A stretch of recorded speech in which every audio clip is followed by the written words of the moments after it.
Hello, everyone. Welcome to Behind the Headlines. I'm Lee Camp. Thank you for being here. Please make sure to click subscribe and thumbs up and all that good stuff. I am joined today by another amazing guest. He can talk on a ton of issues, and that's why I love speaking with him. He's a PhD candidate in philosophy and education at Columbia University. He's also been active with Extinction Rebellion and other organizations fighting to make this world a little bit better and a little bit more sustainable. And I hope you enjoy the interview. We often highlight a lot of your comments on the screen, so please feel free to leave comments, throw in questions, whatever you got, and let's dig into it. Please welcome Rory Verrado. Hello. Hey Lee, nice to see you. Hey, good to see you. How you been in this dystopian hellhole end times? Oh, just crying softly in the corner as usual.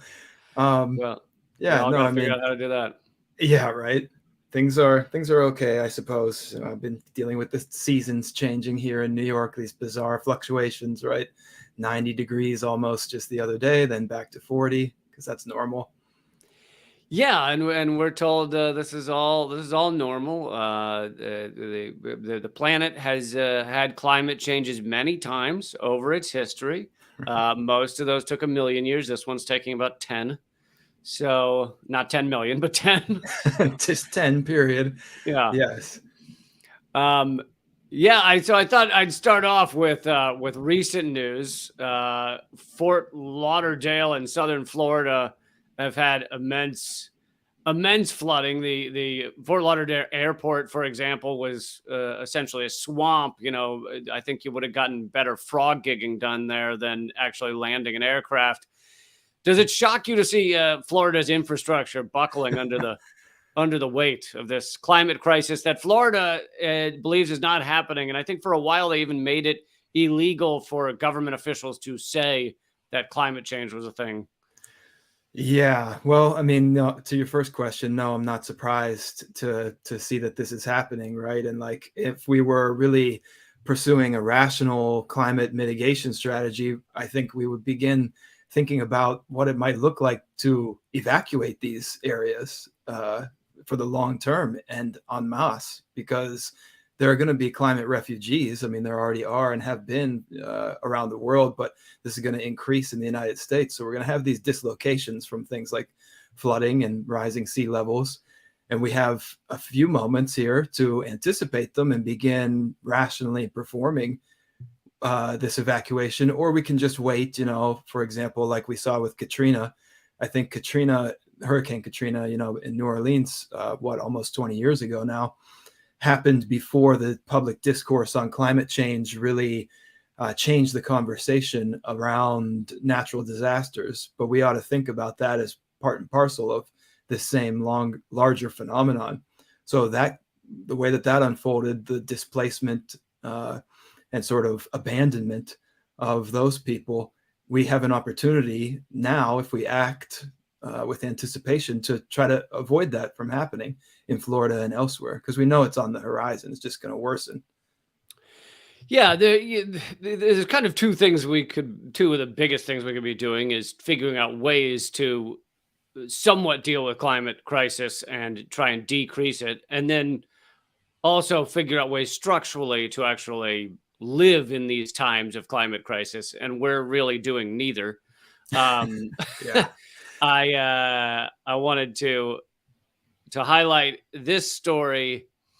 Two stories. I'm going to show you two stories next to back, and I'd like for you to talk about the story that they tell when put together. Sure. So you have Biden Harris announcing a $3.7 billion grant to kickstart America's carbon dioxide removal industry. And then essentially in the same week, or maybe the week before, the Biden administration put up an Italy-sized chunk of the Gulf of Mexico for auction for oil drilling, size of Italy in the Gulf of Mexico. So what do you see here? Yeah, I mean, we see the totalitarian nature of global petrocapitalism, I think, which in this case, as in almost all other cases, profit is made in both causing harm and ameliorating that harm, right? But never, so they capitalism makes you sick and then sells you the cure, right? As Right. always, but never in such a way as to threaten the possibility of continued profit on whichever end of that is most profitable. So yeah, they'll make these superficially good sounding efforts to invest in carbon capture or whatever it is. Unfortunately, I'm not familiar with the exact details of that plan, the carbon removal, as if it can just be vacuumed up or something. You know, the vocabulary alone like should indicate to us the lunacy of the proposition. But that's just PR, I would suggest. You know, it's just uh, the capitalist state covering for itself as it goes about its normal business of extracting all of the fossil fuels that are available until such time as it's no longer profitable. That's the only point at which this will stop. As you well know, and I'm sure many of the viewers know, there's no hope that an entity like ExxonMobil, which is legally and otherwise constituted to perform this activity of profiting from extraction of fossil fuels, there's no chance they're just going to wake up and stop that someday. So, and the state makes that possible. Yeah, and I did a little bit of math here before we started because I'm not good at it, so it takes me a while. But so here's one company. I think it's maybe known as the biggest company. This is back in January. It says it's removed CO2 from the air and it's put it into the ground, and that's one of the first ones to do that.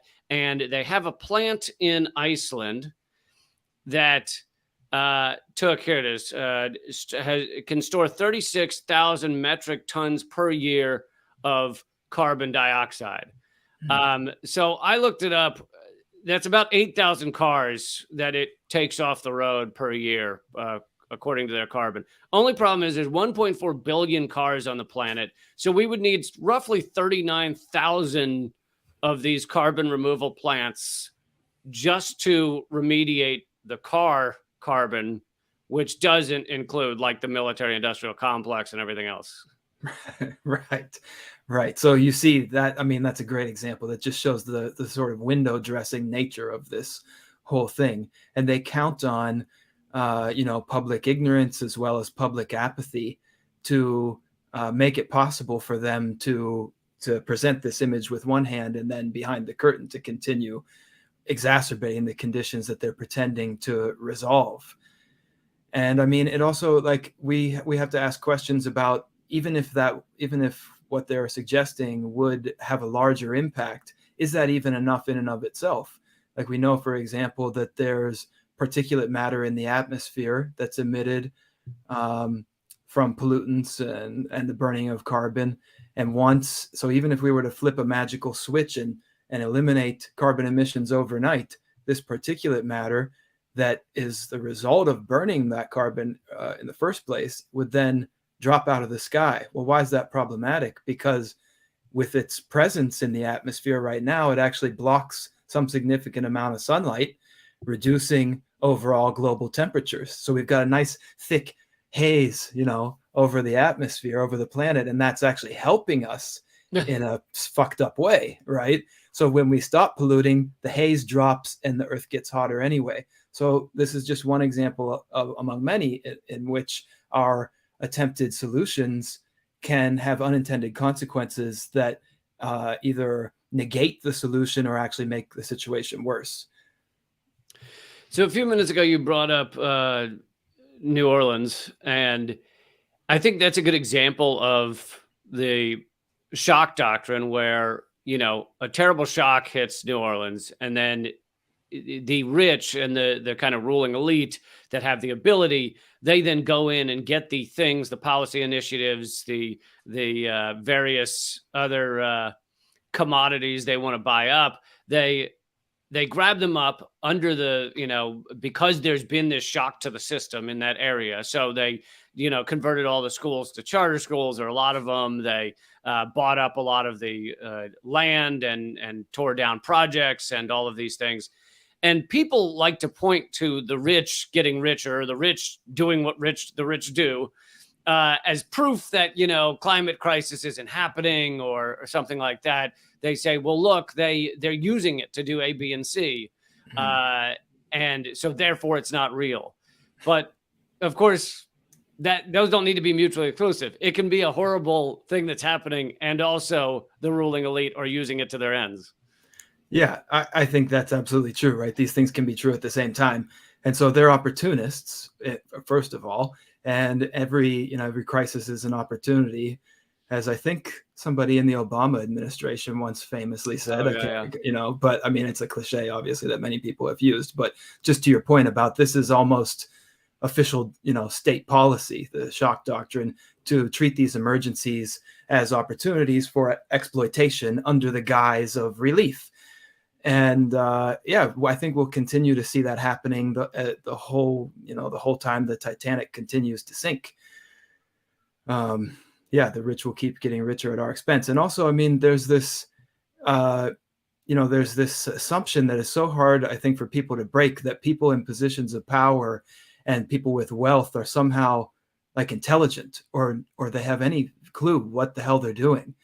Or have long-term plans. Like capitalism, the whole structure of capitalism, the longest that most of these firms plan is like quarterly, Right, and that's so. right. I mean, their whole world is geared around immediate gratification and profits, and we'll deal with the consequences later or not at all. Those are externalities within this system, right? That's really what climate change ultimately is. I think I would argue it, this failure of capitalism to address climate change is because it's a temporal externality, right? It's future generations that are fucked the most. Of course, it's also a current externality for many of them, insofar as like the global South and minority populations here in the United States are the ones that are affected first and worst by all of this, despite contributing the least to the problem. But most fundamentally, it's a temporal one, and they've convinced themselves for so long that this won't be an issue till 2100 or whatever. First of all, that's not that long from now. But even like despite that, we're seeing the acceleration of worsening conditions, such that I think this 2100 myth has been thoroughly revealed to be just that. These things are coming now. And soon, much sooner than expected. Yeah, as you mentioned earlier, there are millions of climate refugees already. There are even climate refugees within the United States. Right. There's people who are switching states and cities, but a lot of people can't leave. They don't have the money to leave, and yet again, that shows how the poor suffer the most, whereas the rich generally have their evacuation plans.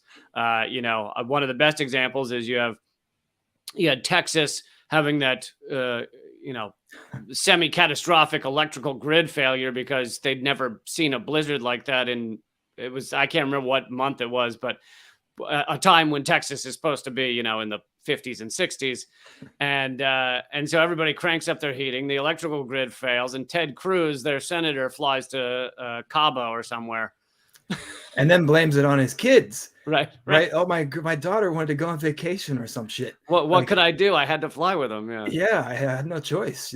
She forced me. I mean, that guy, just separately, like, that guy is such a piece of shit and so slimy and pathetic for so many reasons. He almost doesn't bear any attention at all. But I think you're right. Like, this is the quintessential or paradigmatic example of the way in which the wealthy and powerful will immediately abandon any pretense of concern for their constituents or whatever it might be, or just their fellow humans, as soon as it impacts or threatens them. And we would do well, again, for me, like all my efforts with Extinction Rebellion and all of my scholarly work and whatever is just about trying to tap into our capacity for foresight. We humans have this capacity for foresight, and I would argue that it's like perhaps our most important human power, but we don't implement it collectively, or when we do, it's very, very poorly done. And again, going back to like the structural imperatives of capitalism, there are reasons for that. So we have to begin thinking seriously about what it would look like to reconstitute society in a forward-thinking manner, if we really hope to survive, genuinely survive this extinction level event known as climate breakdown in the Anthropocene. Yeah, earlier you used the term petrocapitalism, which I've been talking more and more about the petrodollar. I'm sure there are plenty of people out there who say I'm very late to this game to the game to have come to the realization. I mean, I knew about the petrodollar for a while, but for some odd reason, it only occurred to me in the past like year or two that the U.S. will never switch off of fossil fuels because the entire premise of the dollar, at least the strength that it has, and our global hegemony and our economic hegemony is premised on the dollar being used for fossil fuel sales. And the moment that stops, either that countries start going outside the dollar or that countries stop buying and selling fossil fuels, the US is kind of royally fucked. And so what the Democrats or even the Republicans, but obviously the Democrats give more of this bullshit, but what they say about what they're going to do about climate change is we should know it's all bullshit, because they'd be undermining the dollar to switch off of fossil fuels. Yes, for sure. I mean, the entire imperialist project that is the United States is inextricably bound up with fossil fuel extraction, right? I mean, and this goes back, of course, sort of a landmark text on this front is Smedley Butler's War is a Racket, right? Where he explains that this major general, I think, in the U.S. Marines, one of the highest ranking and most decorated people in the history of the United States military, and he comes out and says, we're just gangsters for capitalism, and of course that was in the context of especially Latin America and United Fruit and all of these various corporations, but it applies just as thoroughly to the fossil fuel corporations. And I think they're the ones, along with the pharmaceutical companies, that have the greatest stranglehold on the operation of the formal apparatus of the United States government. Like, I think it's so essential to make sure that we conceptualize the America broadly construed as this imperial power that is, there's no meaningful boundary between the United States government per se and these transnational corporations. They are the government. We live in a corporatocracy, right? We live under corporate totalitarianism, inverted totalitarianism, as Sheldon Wolin called it. And so, yes, the Middle East is ground zero, and no pun intended here, for the American imperialist hegemony, right? We'll hold on to that for as long as we can. Talk a little more about inverted totalitarianism. I like to talk about it a fair bit, but it does not get a lot of coverage by a lot of obviously not mainstream media, but even most independent media is not using the term or discussing it very often. Yet to me, it's kind of the core of our system, and until we get outside of that, we're not actually able to achieve most of the changes and the sustainability and the wonderful future that could be possible. Absolutely. I mean, inverted totalitarianism, I think, is one of the most important things for anti-authoritarian Americans of all kinds to understand. And it's quite challenging to understand. Even the name alone is like difficult to get out of your mouth, right? Inverted totalitarianism doesn't roll off the tongue. Yeah. And that's why I try to say corporatocracy a lot as well, although that's not much better. But Sheldon Wolin was a political theorist, and I would argue the most important, certainly American political theorist of the 20th and into the early 21st century. And he was particularly concerned with democracy, small d democracy. And so he, had this notion earlier in his career about the ways in which political systems, and particularly constitutions, can become what he called systematically deranged, where sort of the formal operation of the system begins to produce undesired and almost unpredictable outcomes, and typically outcomes that are opposite of what is intended or what was intended by the structure of the system in the first place. So this is basically a fancy definition of corruption from certain perspectives. At any rate, in his last book, which came out, I think, in 2008, he articulated this comprehensive vision of inverted totalitarianism, which he had begun developing in response to Bush's invasion of Iraq, right? This like self-evidently illegal, immoral, and wholly unnecessary from any reasonable perspective, imperial misadventure. And so he essentially says, look, whatever our government has become, this bizarre, what he calls superpower, capital S superpower, this mega system, it's no longer susceptible to any form of democratic control. So he lists basically 3 ways in which this system is totalitarian, and specifically in a totalitarian in a way that is inverted from or opposite to traditional totalitarianism that we saw under, say, Germany. In the first place, under traditional totalitarianism, the state dominates the nations. The state seizes and takes control of the corporation. So think about Bayer or Hugo Boss or whatever, forced to make the uniforms for the Nazis. Of course, there are collaborationists. There's not everybody was forced, but the point is that the state is paramount and it seizes control of the corporations within its society to serve its interests. Under inverted totalitarianism, Wolin says the opposite happens. Corporations seize control of the state, and now it's subject to them. That's perhaps the most significant inversion.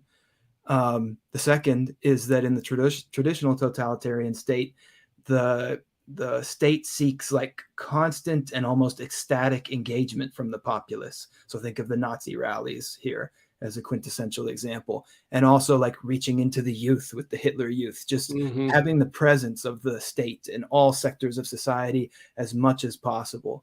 Whereas under inverted totalitarianism, it seeks, of course, the opposite: widespread political disengagement through factionalism, disenfranchisement, unresponsiveness of the government, just proving by 1,000 different ways that your government's not here for you. In fact, it's not your government at all. It's just more like an occupying power.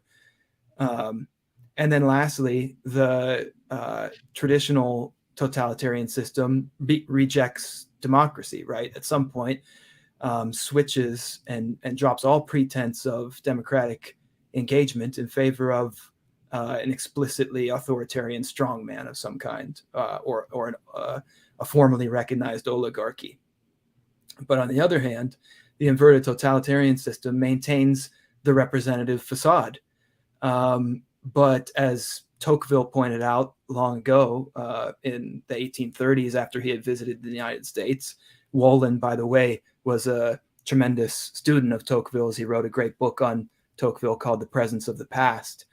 But as Tocqueville pointed out and Wolin picks up on, the practice of democracy in the United States is like pathetically thin. It's reduced to this once every 2 or really 4 years moment, a single act of going to the voting booth and pulling a lever or whatever, and then back to sleep. I'll put my new chains on from my new ruler and I'm free, because I've chosen these chains. And in a way, it's even more nefarious than that, because it's that one act of being involved in the elections, yet 2 years and billions of dollars to basically create a theater-esque show of that election that then masks everything else that's going on during that time. So, they'll talk about Biden and Trump for 2 straight years, and all leading up to that one pull of the lever or push of the button where you don't actually know whether your vote counted or not. Yes. And so it's amazing how it's both this like meaningless tiny minute, second of your 4 years or whatever, yet at the same time, it's 2 years of distraction. For sure. I mean, and that dovetails. So this is where, of course, then we bring like the media into this conversation, right? You know, we've talked about some of the other corporations and corporate sectors, fossil fuels, pharmaceutical companies, but the large media corporations have a very essential, maybe perhaps the most essential role to play in the way that this integrated totalitarian system operates, because of course they manufacture consent, as Chomsky has pointed out. But they also just simply legitimize and normalize the very language that we use to serve their own power interests, right? So the use of basically news, or the transformation of news into show business, such that you have recent court cases from both hosts on both major news networks, MSNBC and Fox News, like positioning themselves and openly admitting that they're not really meant to be perceived as news deliverers, right? They're entertainers. Yeah, you know what I'm talking about? I'll just throw this in there. Yeah, there's three mainstream news, I don't know, reporters, whatever you want to call them, anchors, who have gone into court and said in court that they are not, liable for what they say, because their audience doesn't believe them, and they are, using sarcasm and not meant to be believed. Those three are Alex Jones, Tucker Carlson, and Rachel Maddow, have all had their lawyers or gone into court themselves and said that they are not meant to be taken seriously, and their audience does not take them seriously. Yeah, exactly. So they disclaim any, attempt at truth or whatever, and on top of that, they're insulting their own viewers, like, in a backhanded way. They're basically saying no reasonable person would ever think that I'm telling the truth or that I'm speaking facts or whatever. So yeah, so it's politics as showbiz, and this show never fucking ends, as you mentioned. Like it just crescendos with the elections, and then it has its little peaks and valleys in between. But for me, it just exemplifies what Neil Postman was writing about in his book Amusing Ourselves to Death, which he published, I think, in the 1980s. And I read some of that, but yeah, I'm sure you have. I'm sure you're familiar with it. It's just this. From a media ecology perspective, like focusing on the form of the media, like the famous phrase, "The medium is the message," right? So it's not even so much about the content. It's about this barrage of images and the formal presentation, as if this is some kind of telenovela that we're watching that's distant from us. Donald Trump said something mean about Hillary Clinton or whatever. Like, first of all, both of these people should have been hanged at The Hague by now, Right. So along with Kissinger and all the rest. So what the fuck, or what is this? What is this bizarre, surrealist presentation of a reality that has no bearing to me except as oppression? Yeah, I wrote a column. It's in my new book, but I'm trying to remember how I phrased it. But it was basically after the Trump-Biden election. The title was, "Did your favorite racist, corporate, rapist, war criminal win the election?" Right. And I kind of like went through and was like, no, by the dictionary definition, they are all those things, or at least have legitimate accusations of all those things. And it's like, no, literally, we were choosing between those two things, and we're supposed to feel good about one of them. And it was insane. I just want to back up some of what you were saying about. So for one thing is, so this is, I mentioned this study too much, but it just always seems to come up.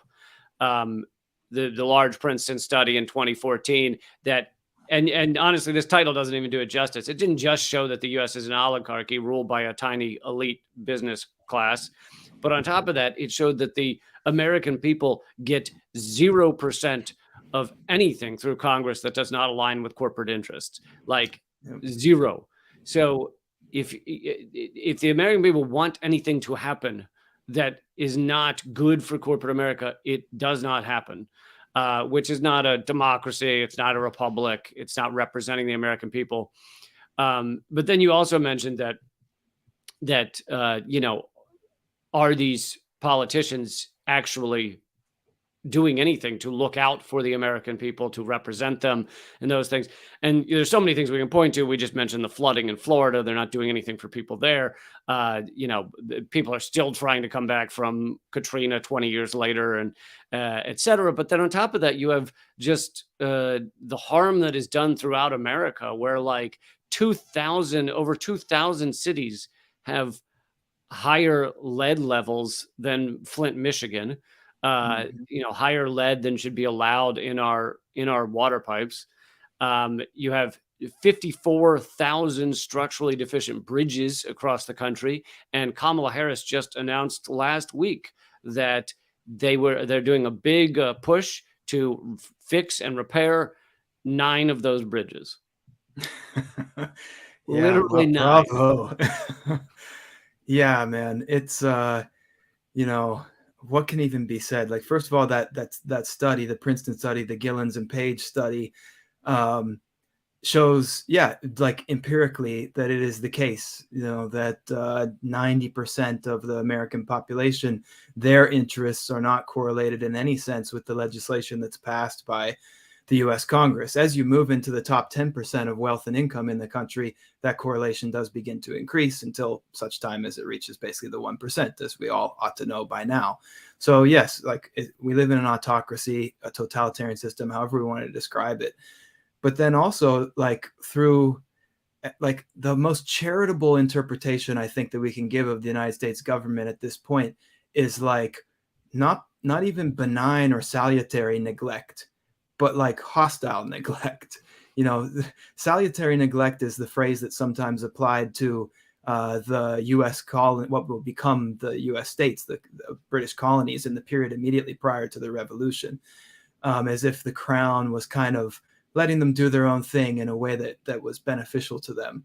And I bring that up because this is where my only little tiny bit of optimism exists, is that I still have some belief in human nature itself, that at some point, once we are so immiserated, enough of us will actually realize it at once and come together in a way that will meaningfully push back against, again, what has become at best somewhat hostile neglect. And I would actually suggest it more accurately is a genuinely actively hostile quasi-occupying power of the United States government that ought to be immediately overthrown by its own population, us, if we hope to survive. Chomsky has talked about this in the past really 5 years.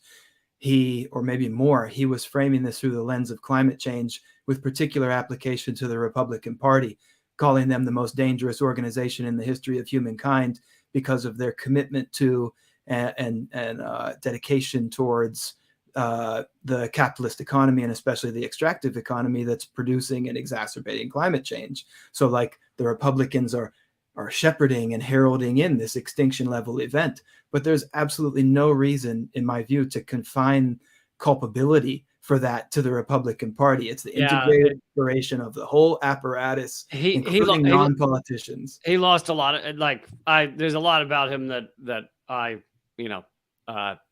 look up to, and he helped wake me up to a lot of things. But I didn't understand why it needed to be pointed at the Republican Party either. And I think he lost a lot of people by doing that. You have Obama when he was in front of an oil audience, and these speeches have now been revealed, but bragging that he laid more oil pipeline than any president before him, enough to wrap around the earth 3 times. He said he's the one who made America a total oil exporter as opposed to importer. He said that happened on my watch. So he even brags about this stuff, but not behind closed doors, but in front of pro-oil audiences. And so it's why are we just acting like it's the Republicans? Yeah, exactly. I mean, Jimmy Dore used to play this clip on his show often, which is where I first saw it, of Obama towards the end of his second term, sort of chuckling about how if he had been elected in the 1980s, he would have been viewed as a moderate Republican. Yep. And, that's just the most revealing and honest thing, perhaps only honest thing that he's almost ever said. I have a special hatred for Obama because he was elected, or he came on the scene when I was first able to vote for president, 2007, 2008, his first campaign and everything. And I was just young enough to be stupid enough to think that he might be a little different, So was I, and I'm a little Yeah. older than you. So Exactly, right. So we fell for it. But even then, like I had enough exposure to politics that I knew he was still full of shit. But I just thought he was, a little better, like it was meaningfully better. a slightly different temperature of shit. Exactly. But he just abandoned all pretense of that as soon as he got into power. And of course, his post-presidential career, such that it is, has made that very clear. And the way in which he helped to rehabilitate George W. Bush as well, the famous picture of Michelle Obama hugging, again, a man who should have been hanged at The Hague by now and is responsible for the deaths of at least 1 million people. It just reveals what Marx would say the United States government is, which is a committee of the bourgeoisie. It advances their interests. They're all on the same team. They play golf together, blah, blah, blah. And it amazed me how it's not like it took him a little time when Obama got in. It's not like it took him a little time to be co-opted. We now know from the WikiLeaks revelations that before he was in office, during his transition time, there were emails going around, and Citibank emailed one of the heads of Citibank, said, here's who would be acceptable to us for each of these positions in your cabinet. And he picked about 2/3 of them. So 2/3 of his cabinet was essentially selected by Citibank. And that was before he even got into office. Right, exactly. He capitulated immediately, which once a little bit more about his, how he got to that position in the first place, it's like, yeah, of course, he was a corporate ladder climber, essentially, that sort of mentality all along. He was never a radical activist of any kind. And he became ultimately, of course, what Cornel West called the black face of American empire. And I think there is and should be and has been like a strong critique of him from the perspective of abandonment of the Black community in this country as well. Of course, it's a difficult position for him to be in, and I don't mean to downplay that. But I do agree with Cornel West's analysis that how can you continue, and increase drone strikes, for example? How can you continue the imperialist project? How can you go to fucking Flint and drink the water on camera or whatever he pretended to do? This Black community that's been it's just exterminated by their white oppressors. Yeah, it crushed me, And obviously, like some of the things you're mentioning, the U.S. president definitely has some power. But I kind of wanted to, in light of the inverted totalitarianism view that you and I both hold, how much power do you think the U.S. presidents have nowadays? It almost feels like, yes, there are certain things they can do, and they're corporate shills to begin with. That's why they're allowed to get in that position. But a lot of our kind of infinite war machine goes on whether a president tries to stop it or not. I've often mentioned, and no one's been as critical as Donald Trump as I have. He is a sack of shit. But in the few moments where he tried to do something that I view as positive, and they weren't done for the right reasons, they were done for his ego or whatever reason other than that. But in the few moments where he tried to pull troops out of Syria, pull troops out of Afghanistan, create peace with North Korea, he was always thwarted. It was always stopped and by, whether it was a array of Pompeo to the Joint Chiefs to whatever. Now, this doesn't mean he wasn't a war hawk. He dropped even more bombs than Obama did. But it goes to show kind of the lack of power of the U.S. president, that even within this facade of an election system, that person that's supposedly elected to run these things doesn't even make a lot of the final calls. Yeah, for sure. It is this somewhat paradoxical thing where we have, what Schlesinger first called the imperial president, right? The imperial presidency as the sort of centralization of power in the executive branch of the government increased in the post-war era, post-World War II era in this country, which has imbued the office of the president with, phenomenal cosmic powers, basically. And nevertheless, whenever someone comes in and begins to challenge the real power behind that apparent power, it fails.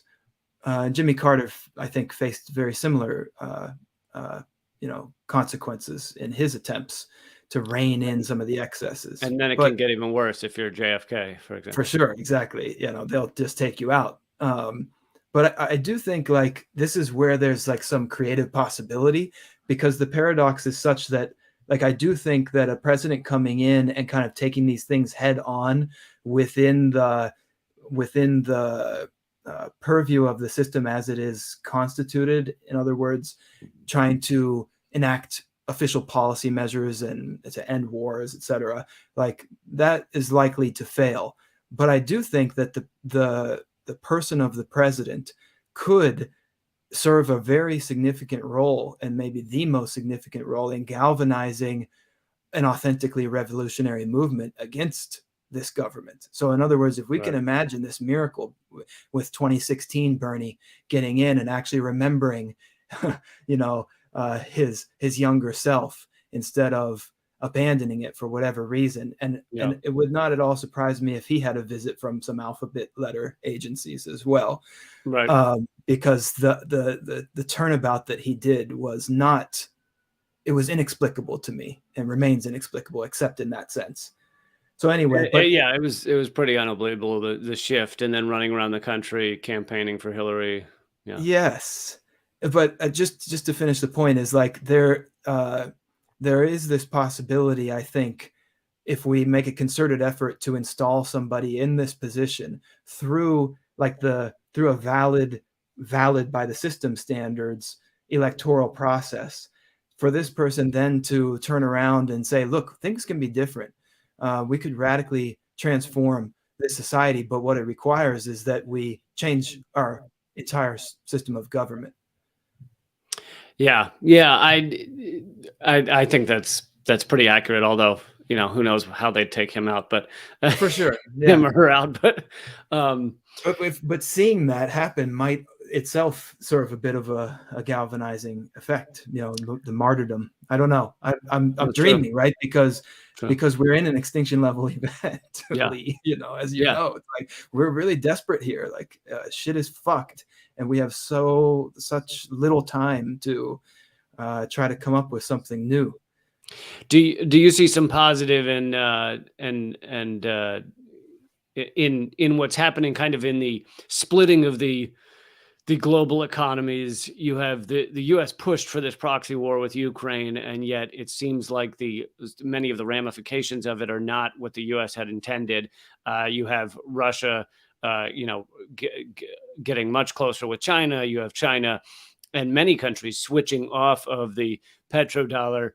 China just inked an agreement to do their deals with Brazil in yuan, and same with UAE just did an oil deal with China in yuan, even though UAE is supposedly a U.S. ally.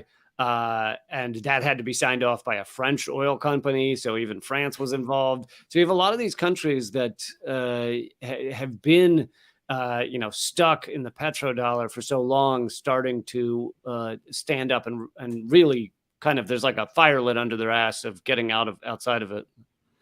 Yeah, I mean, I think this is an unintended but entirely predictable outcome of the escalation leading to this current conflict in Ukraine. There are decades worth of people warning against ever encroaching on Ukraine by NATO. It's this bright red line that will trigger a huge disintegration of the fragile post-Cold War order. And now we're seeing that, I think, play out in at one level, very predictable ways, but at a more micro level, we don't know exactly how this is going to unfold. I think one thing we can say for sure is that the U.S. position just continues to weaken globally. And I do fear that there could be some kind of really strong backlash.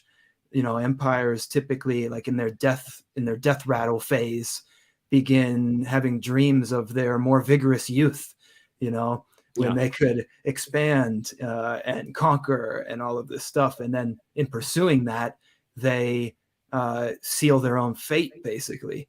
So we have what, 600, 700 military bases or some insane number around the world. Like, I think you're shooting low. I think it's still in the 780s or something. Jesus. So yeah, exactly. So those wheels have to keep turning. Those checks still have to get cut and all that kind of stuff.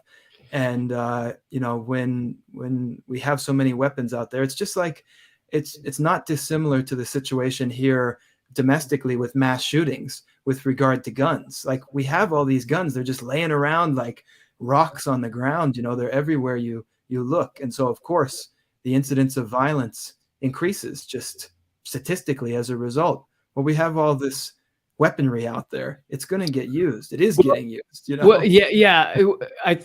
What you're speaking to is kind of it's a, you know, I don't know a term for it, but a psychological kind of path where you're not going to have all of the kind of most aggro men, mainly men, all getting together all day long with $1 trillion, figuring out how to best obliterate enemies and then never using any of it. They have built their lives on getting the chance to do that, and they're going to find times to do it. So For sure. there is no equivalent. We're not spending $1 trillion on a bunch of people that get around and practice peace. No, yeah. they've got a hard on for that red button, you know, and they can't wait to press it. And I mean, like, the so-called Department of Defense for a long time was called the Department of War. That's, you know, a more honest, at least, term for it.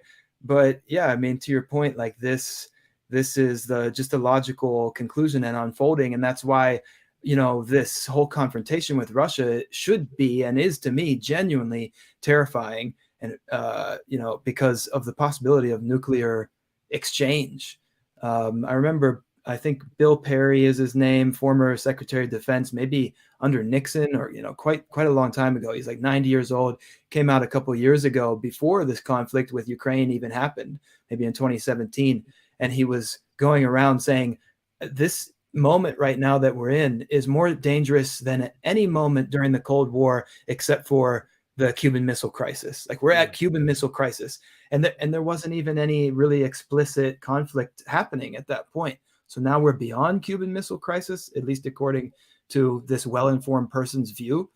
That should be keeping us up at night, but I don't know. Yeah, and another example of just like how insane are these people is the blowing up of the Nord Stream pipeline, which I know is blowing up a pipeline of two countries, Russia and Germany. One you're an ally with, the other one you're supposedly not at war with, right? Technically, we're not at war with Russia. Right. And so it's setting a precedent of just like any country can blow up any other country's infrastructure, pipelines, what have you. But on top of that, it's like, who's to know what Russia would blame and possibly fire nuclear missiles at? Like, yes. For sure. I mean, we're the bully of the world. And like, at some point, even a much weaker target of bullying is going to make their stand, you know? And I don't think that our targets are as weak as we would like to believe that they are, especially now as they're beginning to signal to each other that they want to join together against the United States through the BRICS coalition and others, right? That the winds are shifting, and we're not going to take this anymore, or at the very least, our self-interest lies elsewhere. You know, their self-interest, I mean, lies elsewhere, as opposed to just appeasing the U.S. imperial hegemon. I think they see, I see a real weakness in our country. I saw it. That was one of the things that I was most worried about with the election of Donald Trump, is like, forget ideology and all of that, but we have like a literally an impossibly stupid person who is impulsive and has completely uninterested in advancing the common good or the national interest or whatever you want to put it. And we're installing him as our leader. Like, what does that tell to any rational actor out there in the world? Like, this country is susceptible to, you know, some kind of organized effort to bring it down. That's in my view. And in these last 10 minutes, I want to talk about some things that might be remotely positive, such as what kind of activism you see as having a little more impact, even just in communities, you know, to take it out of like how are we going to change the whole world? Um, I know you've been very active over the years with Extinction Rebellion, and so I wonder if you have some thoughts on that. Yeah, sure. Thank you for asking that. Let me speak for just a second about Extinction Rebellion. I have been very active with them. I support them always. I support the name. I support the original mission. I was very disappointed with the announcement by the main UK branch earlier this year that they're moving away from disruptive tactics, which I think violates the original rebellious spirit of the mission, and to me represents a co-optation of the very kind that Extinction Rebellion was originally meant to. So what are they moving towards?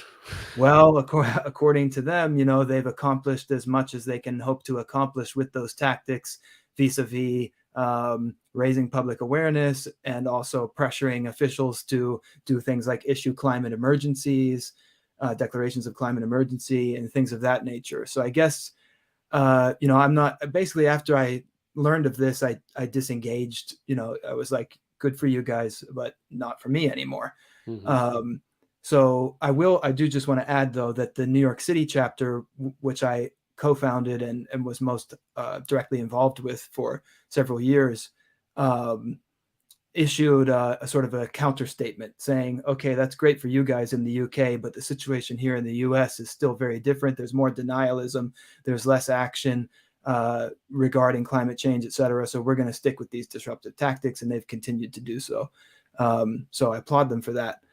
But at any rate, sort of going beyond Extinction Rebellion, I think anything that is forward looking, as I've already mentioned, and attempts to be prefigurative, right? Like, so building the kind of community relations and mutual aid and direct responsiveness that we would like to see under the worst circumstances, doing it now, right?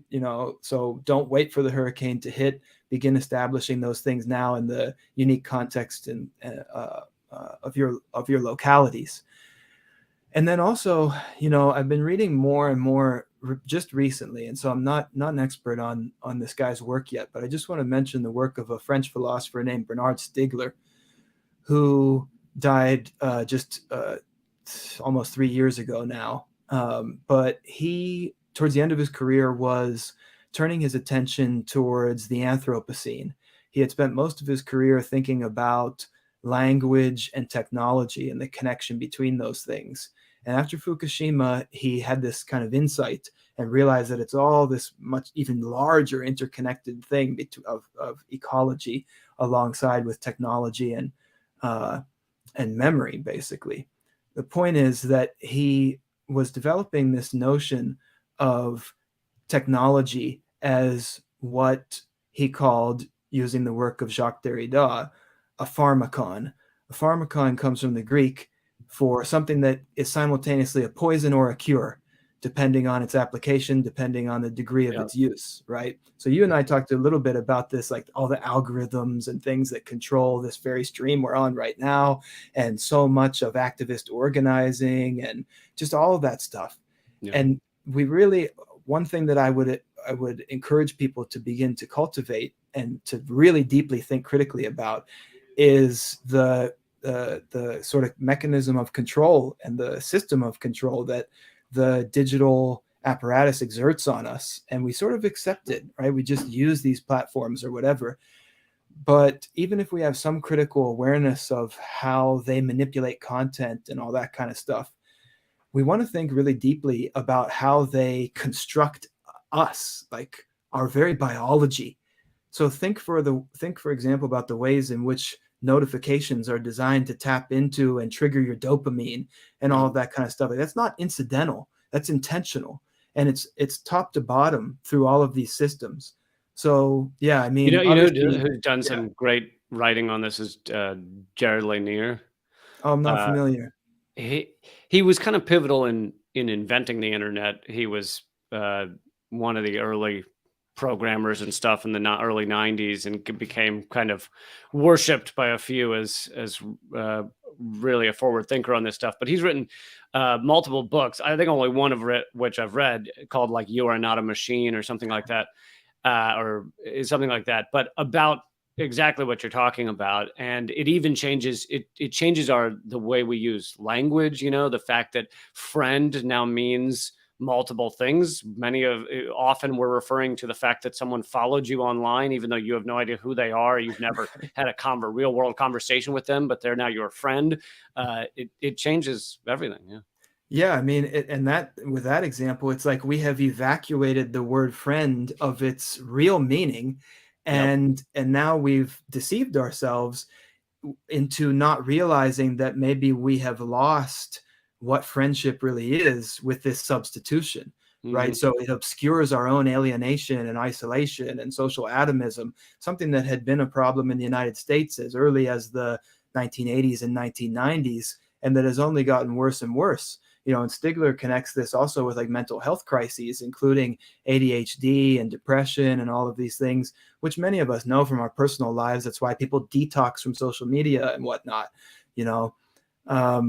But yeah, it's the optimistic side for me is because, as Stigler says, like this is a pharmacon, the digital pharmacon. If we allow it to be dominated by and controlled by corporations with certain interests and certain agendas and blah, blah, blah, then it's going to have these deleterious effects and drive us into what he calls systemic stupidity and even madness.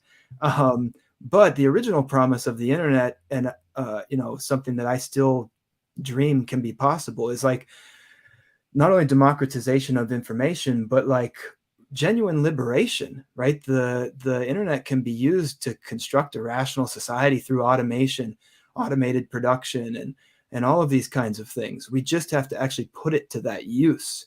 So for me now, I'm turning my attention more and more to thinking about and also trying to devise strategies for acting to implement this kind of disruption. Like, how can we disrupt the internet broadly construed in a way that could enable it to serve as the tool that we desperately need, this magic tool for transformation that it could be, in much the same way that like language itself You, originally transformed the entire species. you would probably love the new book by Yanis Varoufakis. You know him? Yeah, Yeah, yeah. it's a Greek economist. Uh, I bought it thinking it was nonfiction, but then it turns out it's a novel. Oh, And interesting. I can't remember what the name is, The Other Now or something like that. But it's exactly what you're talking about, where basically the characters end up speaking to another version of our reality because they tap into another era, multiverse that switched in 2008 and created these activist groups that do exactly what you just said, which is use the internet and various other technological means to create grand change for the positive rather than what we see it largely used for today.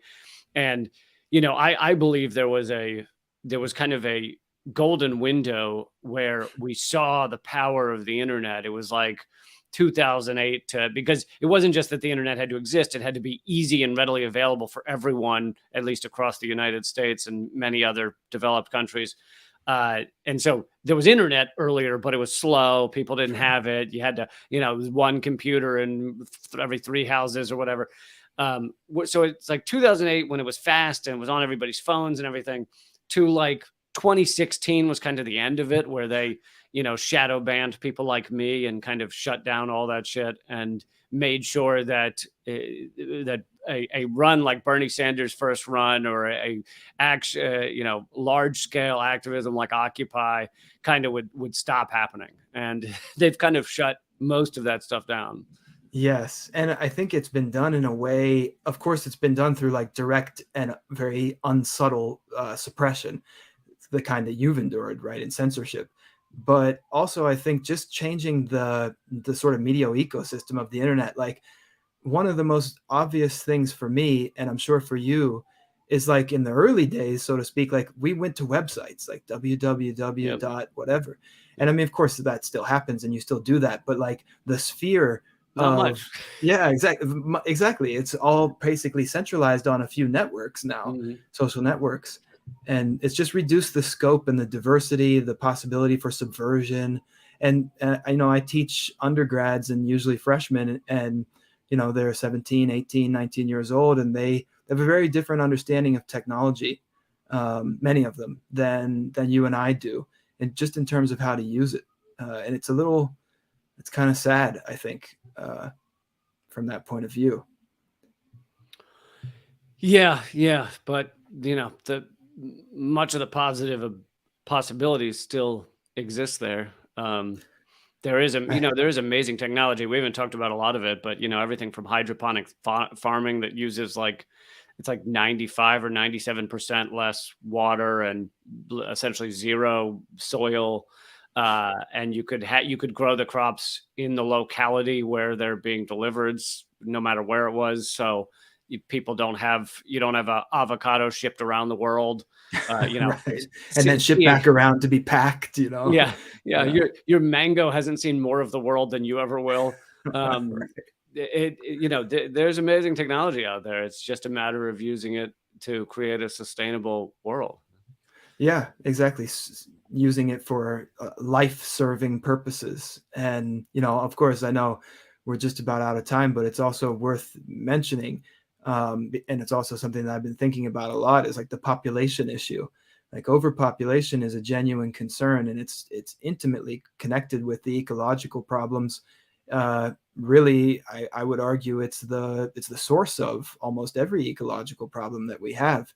So finding ways of managing population and population growth, including by changing our food delivery systems, et cetera, is a really essential task, I think, before us. Yeah, every time someone says population is the issue, I think there's some people jump to like, oh, you want to, execute half the population or whatever, which is not the discussion. But beyond that, it's I feel like two things. There's kind of two important points that I've been thinking about. One is that when you say overpopulation is a problem, I think the point should be made also that obviously places like the United States use 25 times as much as someone living in a slum in India, or hundreds of times more. Right. So there is different populations are using resources differently, and that needs to be addressed. But even within that, even if we were all using the same amount of resources, still we would likely be too many people. We use it's a million plastic bags every hour, I believe, around the globe. No, a million plastic bottles every hour around the globe. Just as one example. But I was talking with the last guest last week about this. You could decrease population without executing people. You just stop making so many. Right. And then people naturally die. Exactly. And usually when standards of living raise, birth rates go down, right? And then, of course, now we have this supposed crisis in countries like the United States, of like this falling birth rates and how terrible it is, et cetera. But of course, it goes against the imperatives of capitalism too. Like we need Right. more consumers, we need more human shields and bodies of meat to fire the guns and whatever. But yeah, I mean, for sure, like it's essential to always remember that consumption is not uniform throughout the world, and so it's not just overpopulation; it's overconsumption. But then, like as you said, within that, recognizing that when we have exponential growth, like I don't think people often really ponder what it means that the global human population doubled between 1650 and 1850, doubled again between 1850 and 1930, doubled again between 1930 and 1970, doubled again between 1970 and 2022. And now we're on track by conservative estimates to reach over 10 billion by 2050. Like that is simply unsustainable by any metric, and it's going to come, and the tragedy is like we don't have to execute these people through like a deliberate genocide. We are executing ourselves as a species. We're committing suicide through overpopulation, I would argue. I will give you some good news to wrap up here. Our life expectancy in the US has been crashing. Yeah, right. So maybe we won't be around to see it. We can take the boomer way out. It's not our problem. Well, man, it's been a pleasure talking to you, even though it's tough times and dire conversations, but they need to be had. And I really appreciate all your thoughts. Likewise. Is is there a way? I don't know. Maybe maybe you're mainly involved in studying and such, but is there a way people can follow your work? Yeah, I mean, I'm not really active much on social media or any other platform. I'm trying to finish up my dissertation, and That so explains why you're so good with the thoughts. yeah, I try. But yeah, I think if people can just keep an eye out, and maybe in the future I'll have a book coming out before too long, and we'll promote it then. But thanks, Lee. And it's mainly about best restaurants in New York, or Yeah, it's about collecting Beanie Babies and their market value. all right, Rory. I really appreciate it, man. See Yeah, you soon. see ya. All right, Roy Verado. Hope you enjoyed that. Always a great man to talk to, and I appreciate all your thoughts being here today. This may be my last interview. I am wrapping up, moving on from my time with Mint Press. Although I love them, they're great. I do have a Most Censored News, by the way, episode came out today. So that's at youtube.com/behind the headlines. I will be doing another one next week. That'll be at youtube.com/behind the headlines. But all my other stuff will continue, all my other live streams. That's at leecamp.net. So I hope you keep following me there. And yeah, don't, if you only follow YouTube Behind the Headlines, then I hope you will look up my other pages, because these interviews, the longer form interviews, etc., will be wrapping up soon. But I love you guys, and I hope you keep supporting Mint Press. And I will keep doing live streams at leecamp.net. So I will keep seeing you every week, and keep fighting.